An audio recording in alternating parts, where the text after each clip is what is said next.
Hey team, we're back with another dynamics video, equation of motion number 2. This is still straight line stuff. We haven't gotten curvy yet. But what we're going to talk about this time is we've got a block on a plane, and this block is attached to some pulleys here. So we're going to use the equations we used in the last video. We're going to use F equals ma, and we're going to use the constant acceleration equations that we used in the last video. But we're going to use one more concept because we've got these pulleys and the ropes are going to change at different rates. We've also got to throw in, remember, absolute dependent motion. If you don't, go back a few videos and watch that video on absolute dependent motion. So like when this moves 1 inch, how far does that guy move, right? And so we went over all that, if you remember that. We're going to have to do that again. So it's basically the same problem, but we're combining some of the other techniques that we've already learned to solve this problem, okay? So let's see what we've got. We've got two blocks. Block A, block B, okay? So block A is sliding down the ramp at 5 feet per second. Mu sub K is 0.2 right here, okay? So this guy right there, mu sub K, remember that's kinetic friction, 0.2. They didn't give us a mu sub S, but if they did, we would know not to use it because it's sliding, right?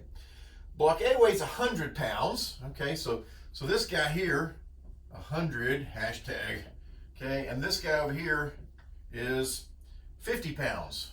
50, hashtag. That's not really hashtag, that's pounds, but you know, keeping it real for the young generation there. Okay. They want us to find the acceleration of block A. Okay. Now block A is going downhill, but the hill is very frictitious. That's not really a word, but you know, it's got a lot of friction on it, right? And so it's really not accelerating, it's really going to be decelerating, right? So we're going to find like this negative acceleration because it's sliding, but it's slowing down as that friction is grabbing onto it, okay? So we've got to find A, okay? We got to find that guy, and it's really a deceleration. I expect to get a negative for that, right? And then how far down the ramp will it slide? So again, if this is position S naught, right? If this is S naught, it's going to slide down here some distance and then stop, and that is going to be S, that second position, and they want to know, you know, how far did it slide? Okay, so we got to find S equals question mark, just like we did in the last video, okay? And that's going to come from this equation, okay? So we're going to start off with this guy. So, and remember on this guy, remember we did components last time, okay? Where we had like, this was the X direction, we had acceleration in the X direction, and then we could also write this equation, right, in the Y direction. So if we break that into components, we get two equations out of our F equals ma equation. So I don't know what to do. What do we do? What's the first thing we do? I don't know. What's the first thing we always do? Draw a free body diagram. Okay, let's draw a free body diagram of block A. What does that look like? Okay, so here's block A.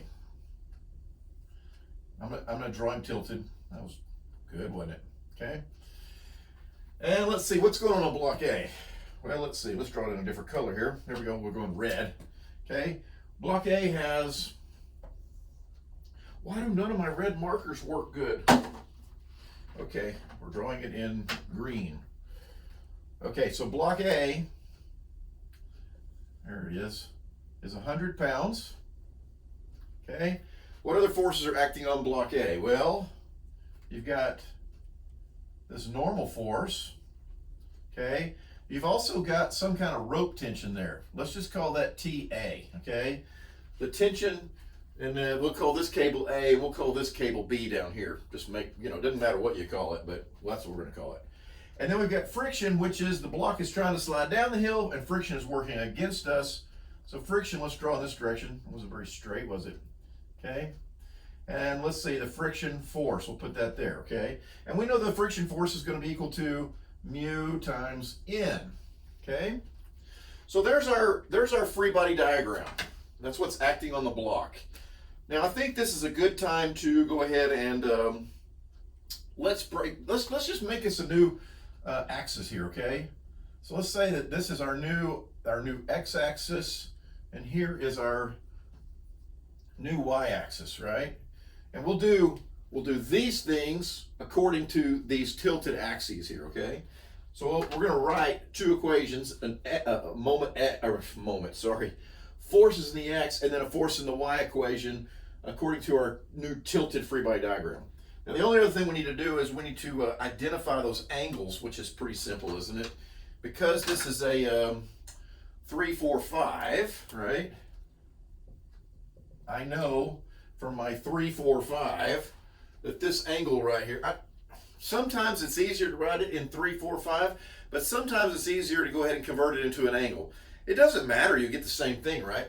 But in my brain, when I start doing this angle and that angle and this angle, it's easier for me to have them in degrees because I can see it. If I do the 3, 4, 5, I have a real danger of getting the 3 and the 4 swapped on me. So if I convert these into angles, like I know that the 3, 4, I know that this angle right there is 36.87 degrees. And I know that because we've used it a million times, right? If you want, you can go ahead and put tangent in your calculator and see what you get, but you'll get that, I promise you, okay? So this angle here is 36.87 degrees, which means that angle is 53.13, which means that angle is 36.87 degrees, right? So you see how when I get it at an angle, it's easier to work around, and I don't have a chance of getting that wrong, which is, you know, pretty good for me because I mess up a lot, but that's okay. Anything we can do to eliminate an error, that's good stuff. Okay, so let's take these two guys, or this free body diagram rather, and write these two equations here from this, okay? Okay, here we go. Let's do the x first. Okay, so what do we have in the x direction? Okay, so in the x direction we have TA, okay? These are the forces that are acting on the block. So we're writing all the forces in the x, okay? All the forces come from here. MA is going to be just M is mass, and A in the x direction is, that's what we're looking for, right? Okay, because the block is sliding in this direction. It's not sliding in that direction. So the acceleration in this direction is how much? 0, right? The only acceleration we have is in the x direction there, okay? So here we go. We're writing this guy, we're writing this side. So we have TA. Who else do we have in the x direction? Well, this guy has two components. He has a component there and a component there. So this component here is 100 cos 36.87, right? And I'm sorry, this component over here is sine, and it's going the negative direction. So minus 100 sine 36.87 degrees, right? I want the y, I wanted the x. So I got that guy and I got that guy. Oh, I need that guy, don't I? Mu times n, okay? And that's going in the positive direction. So plus, what was mu? Where are you, mu? 0.2. 0.2 times n, okay? That's all the forces in the x direction of that free body. So that's going to equal m times a sub x, right? And a sub x, again, that's that guy. That's what I'm looking for right there, okay? So m, what is m? What's the mass? Well, the thing weighs 100 pounds, but is that mass? No, that's weight. Remember? So what do we have to divide that by? Acceleration due to gravity, and we're working in freedom units here, and so we're going to have to turn this into slugs, right? So it's going to be 100 divided by 32.2. I know.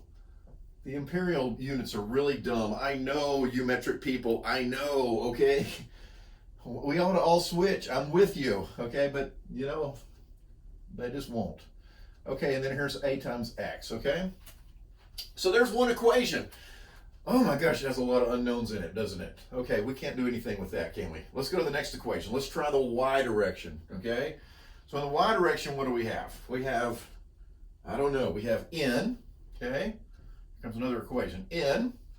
What else do we have? We have this guy right here going negative, so minus 100 cos 36.87. Who else is in the y direction? Nobody. So that equals m times a, right? And a in the y direction, a in this direction is how much? 0, okay?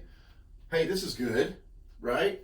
N is equal to, let's see, come on calculator, 100 times the cosine of 36.87 equals 80, okay, pounds.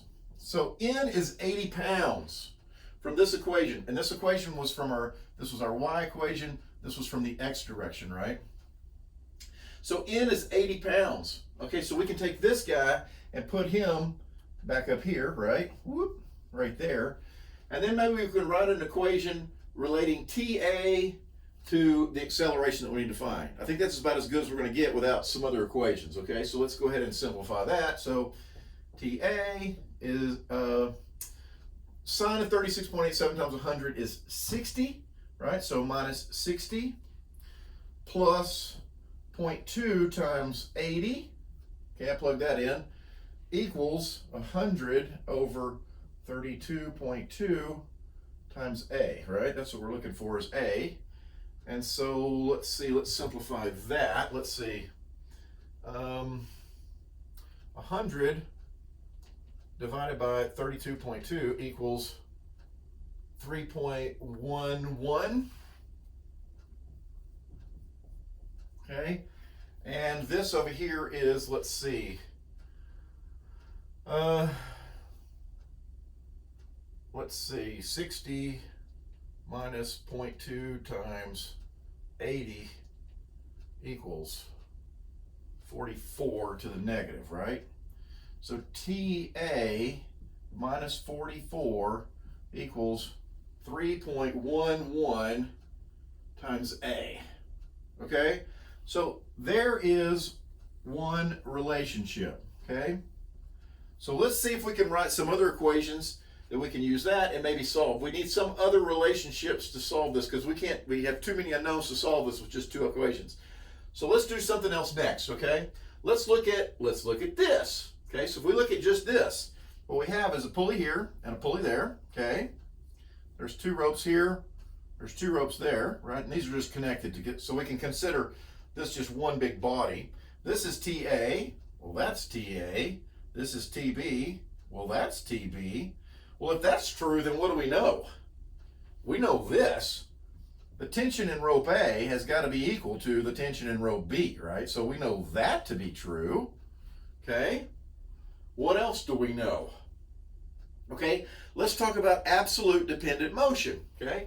As this guy is sliding down the hill, okay, if I take up, I don't know, let's say this rope moves 10 inches, right? Whoop, there, I move 10 inches.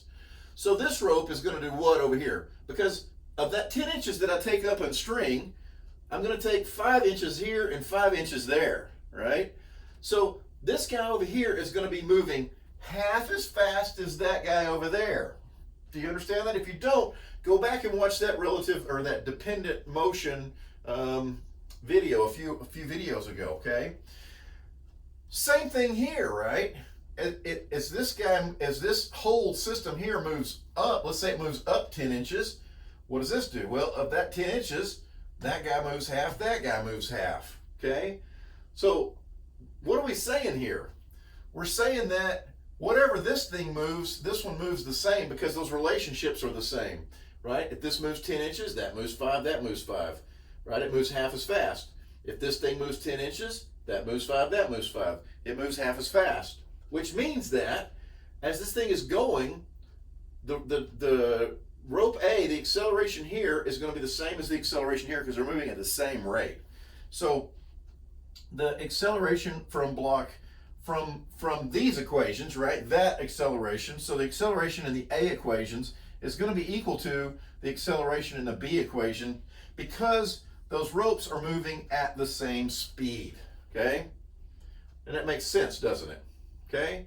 So with these relationships here, we have one thing left to do, and that is look at this free body diagram right here, okay?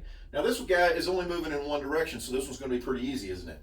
We're only going to use this guy right here, the forces in the Y direction for block B, okay? Because block B is like this. Here's block B.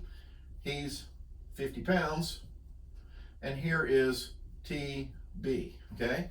Now, in statics, we would say, hey, TB equals 50. But we're not living in statics, right? We're in dynamics. So TB is something else, right? Because because MA, okay? So here we go. Let's write this equation here for this block here, okay? So some of the forces in the Y, what do we have? We have TB minus 50, okay, equals MA, right? So what is M? Well, M is 50 divided by 32.2, and A is just A, right? That's the acceleration that way. And we said that, well, we can call that B, right? The acceleration of B. We said that the acceleration of B is equal to the acceleration in A. So what we're going to be able to do is set that acceleration equal to that acceleration. We'll have two equations. Oh, and we also know that TA is equal to TB, so we'll just call it T. We'll have two equations, two unknowns, bam. We got it, right? Okay, so here, what do we get here? Oh, well, we can do that, can't we?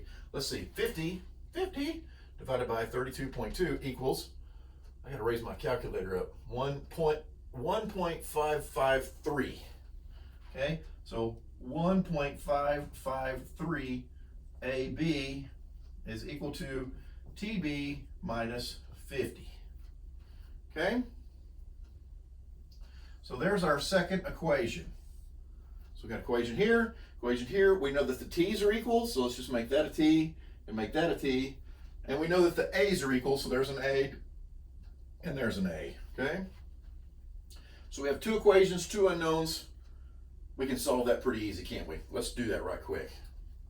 Let's do it. Okay, let me erase all this.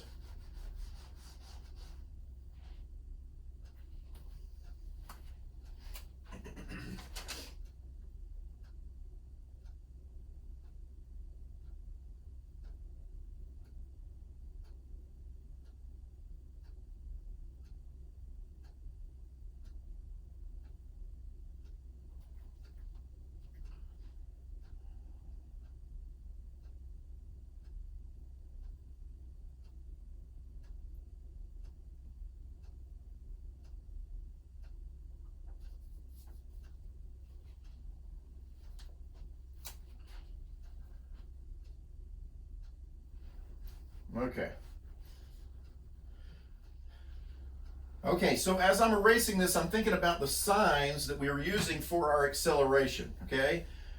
We have to be very, very careful about that.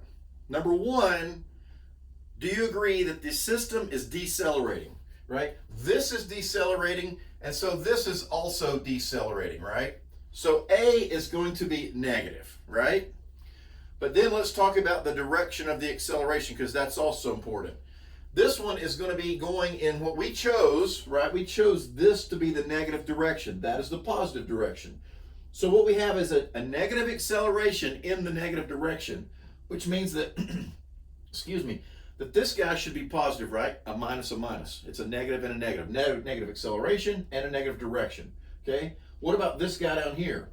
Well, the acceleration is negative, but which way is this block? Where's my free body? There. Which way is that free body moving? It's moving in the positive direction, right? So a negative acceleration in the positive direction, which means this guy needs to be negative, okay? This is really important that you get this right, because when we go to solve these two equations, if this sign isn't right, then we're going to get a wrong answer. This should be right. Let's take this guy here, and let's rewrite him for T, okay? So T is equal to negative 1.553A plus 50, okay? Let's take that guy now and plug it in right there and rewrite this equation, then we can solve this, right? So negative 1.553A plus 50, that's this guy, minus 44 equals 3.11A, right? 50 minus 44 is 6 equals, and then let's move this guy to this side over here. Let's see, 3 on 3.11 plus 1.553 equals 4.663 A, right? And so A is equal to, 6 divided by 4.663 equals 1.337. No, that can't be right. Did I do that wrong? Oh, I am removing this calculator off of this wall because I cannot see it. It's driving me crazy. There we go. Okay. I did minus. Duh. I did 6 minus that number. I'm supposed to do 6 divided by. 6 divided by 4.663 equals 1.286. Okay, 1.28. Let's call it 7, right? And this is going to be in feet per second squared. And again, it's a negative acceleration because this whole system is decelerating. Okay. Holy moly! So that right there, that is the answer to part A. Right? There's part A. Here's part B. Okay. So there's our acceleration. We did a lot of free body diagrams to calculate that. Now the only thing left to do is take this acceleration and use it in this equation, and let's solve that. Because we know the initial velocity of this thing, right? We know v naught. It was given as, where was it given? Right there, 5 feet per second, okay? So let's go back and let's see if we can find out s. This should be pretty easy now that we have the acceleration, okay? Or the deceleration, as it were, okay? So here we go. So v squared, what is the final, we could call this vf, right, for final. What is the final velocity going to be? 0, right? And then we had 5 feet per second squared plus 2 times negative 1.287 feet per second squared. This is feet per second all squared times s minus s naught, right? Okay, well s naught, let's just call that 0, and then we'll calculate the final position. So times s, okay? So well, this is pretty good, right? So what do we get here? 5 squared, 25, right? 25 is equal to, 2 times 1.287 equals 2.574 s. So s must be equal to 25 divided by answer. 9.71 feet, okay? And that's how far down the block that will slide until it stops. Okay, there you go. A little more complicated. I think the hardest thing about this is coming up with what are the signs for your acceleration. Rely on the fact, is the block accelerating or is it decelerating for a sign? And then rely on which direction is it going by the directions that you chose, okay? And you should get the right answer. Okay, that's a little bit tougher. Next, we're going to start going around in a circle, so hold on.